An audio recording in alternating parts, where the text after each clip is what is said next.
Assalamualaikum and good morning and welcome to JS Study Station. Today we are going to start a new chapter number 5 of chemistry, which is chemical bonding. ठीक है, इसमें हम जानेंगे कि chemical bonding होती क्या है और किस तरह से फॉर्म्ड होती है। कंटेंट में हमारे पास है introduction, formation of chemical bond, types पढ़ेंगे हम केमिकल बॉन्ड्स की, जो कि आयोनिक बॉन्ड, कोवेलेंट बॉन्ड और कोऑर्डिनेट कोवेलेंट बॉन्ड है। सबसे पहले ये जानना ज़रूरी है कि केमिकल बॉन्ड्स होते क्या हैं। Chemical bonds are forces that holds atom together to make compounds और मॉलिक्यूल। केमिकल बॉन्ड्स हम ऐसी फोर्स को कहते हैं जो कि एटम्स आपस में बनाते हैं। क्यों बनाते हैं? किसी भी एलिमेंट के यानी किसी भी कंपाउंड या मॉलिक्यूल्स को बनाने के लिए। It is a lasting attraction between atoms, ion और molecules that enables the formation of chemical compound. ये एक ऐसी अट्रैक्शंस होती है किसके दरमियान, यानी आयंस के दरमियान। आयन इज़ अ पॉजिटिव और नेगेटिव चार्ज पार्टिकल। ठीक है, आयंस हम उसे कहते हैं जो कि कोई भी चार्ज कैरी करते हैं, जो कि किसी भी फॉर्मेशन के लिए ज़रूरी होते हैं। These bonds are formed by inter and intramolecular forces. अब ये बॉन्ड्स बन रहे होते हैं दो किस्म के फोर्सेस से, जिसमें नंबर 1 है हमारी इंट्रामोलिकुलर। ठीक है, यानी मॉलिक्यूल्स के अंदर जो इंटरेक्शन हो रही होती है, बॉन्डिंग हो रही होती है, यानी अपोजिटली चार्ज पार्टिकल्स के दरमियान किसी भी मॉलिक्यूल के अंदर अगर बॉन्डिंग हो रही है तो हम उसको कहेंगे इंट्रामोलिकुलर फोर्स। अब इसी तरीके से इंटरमोलिकुलर फोर्स भी है। इंटरमोलिकुलर फोर्स क्या होती है? इट फॉर्म्स बिटवीन 2 और मोर मॉलिक्यूल्स। ये वो फोर्स है जो कि 2 मॉलिक्यूल्स के दरमियान में मौजूद होती है। फॉर्मेशन ऑफ केमिकल बॉन्ड्स, किसी भी केमिकल बॉन्ड किस तरह से फॉर्म होता है। द बॉन्ड में result from the electrostatic force of attraction between oppositely charge ion.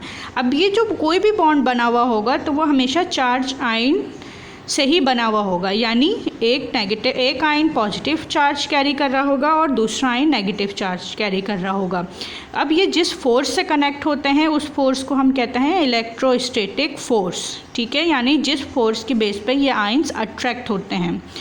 अगर चार्ज पार्टिकल्स आपस में अट्रैक्ट हो रहे हैं, यानी पॉजिटिव और नेगेटिव आयन्स जुड़कर कोई बॉन्ड बन रहा है, तो ऐसे बॉन्ड को हम कहेंगे आयोनिक बॉन्ड। और अगर वो सिर्फ अपने इलेक्ट्रॉन्स शेयर कर रहा है, इस वजह से बॉन्ड बन रहा है, तो वो हमारा कहलाएगा covalent bond. Types of chemical bonds में देख लेते हैं। 3 किस्म की टाइप्स होती हैं, आयोनिक और electrovalent, covalent and coordinate covalent bond. अब कोवेलेंट की मज़ीद 3 टाइप्स हैं, single covalent, double covalent and triple covalent. Ionic bond क्या होता है? यानी आयोनिक बॉन्ड को हम इलेक्ट्रोवैलेंट बॉन्ड भी कहते हैं, जिसमें क्या होता है, कोई भी कंपाउंड बना होता है कैट आयन या फिर एन आयन की मदद से। Cation is a positive ions and anions is a negative ions. यानी अगर कोई भी कंपाउंड्स पॉजिटिव और नेगेटिव आयन की वजह से बना है तो वो कंपाउंड हमारा आयोनिक बॉन्ड कहलाएगा। ठीक है, although they are composed on ions they are electrically neutral. ठीक है, अगर इनके ऊपर चार्ज होंगे तो ही ये बॉन्ड बना सकेंगे, जबकि ये खुद जो हैं वो न्यूट्रल चार्ज होता है, यानी इनके दरमियान कोई चार्ज नहीं होता है। कोवेलेंट बॉन्ड, अब कोवेलेंट बॉन्ड क्या होता है? Covalent bond is a chemical bond that involve the sharing of electron pairs between atom. Covalent bond हम इस तरह के केमिकल बॉन्ड को कहते हैं जो कि अपने इलेक्ट्रॉन्स किसी भी दूसरे कंपाउंड के साथ शेयर करता है। फॉर एग्जाम्पल हाइड्रोजन, अब नीचे वाले डायग्राम में आप देख सकते हैं कि हाइड्रोजन अपने इलेक्ट्रॉन शेयर कर रहा है ऑक्सीजन के साथ, यानी 2 इलेक्ट्रॉन के पेयर हाइड्रोजन के शेयर हो रहे हैं 1 पेयर ऑफ ऑक्सीजन के साथ। तो क्या बन रहा है हमारा H2O, यानी water. It is denoted by line, इसको हम लाइन से रिप्रेजेंट करते हैं, यानी एक छोटी सी लाइन होती है उससे हम इससे डिनोट करते हैं। कोवेलेंट बॉन्ड की 3 टाइप्स हैं, single covalent bond, double covalent bond and triple covalent bond. अब सिंगल कोवेलेंट बॉन्ड क्या होता है? अगर कोई भी कंपाउंड या कोई भी एलिमेंट अपने इलेक्ट्रॉन का सिर्फ एक पेयर शेयर कर रहा है किसी भी दूसरे मॉलिक्यूल के साथ, तो वो हमारा कहलाएगा सिंगल कोवेलेंट बॉन्ड। इसको हम सिंगल लाइन से रिप्रेजेंट करते हैं। अब इसकी एग्जांपल भी आपको आगे दिखाई जाएंगी। डबल कोवेलेंट बॉन्ड में इलेक्ट्रॉन्स के 2 पेयर शेयर हो रहे होते हैं और इसको हम डबल लाइन से रिप्रेजेंट करते हैं। ट्रिपल कोवेलेंट बॉन्ड में इलेक्ट्रॉन के 3 पेयर शेयर हो रहे होते हैं और इसको हम ट्रिपल लाइन से रिप्रेजेंट करते हैं।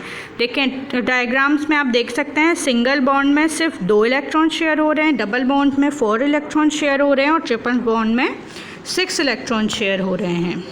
इसी तरीके से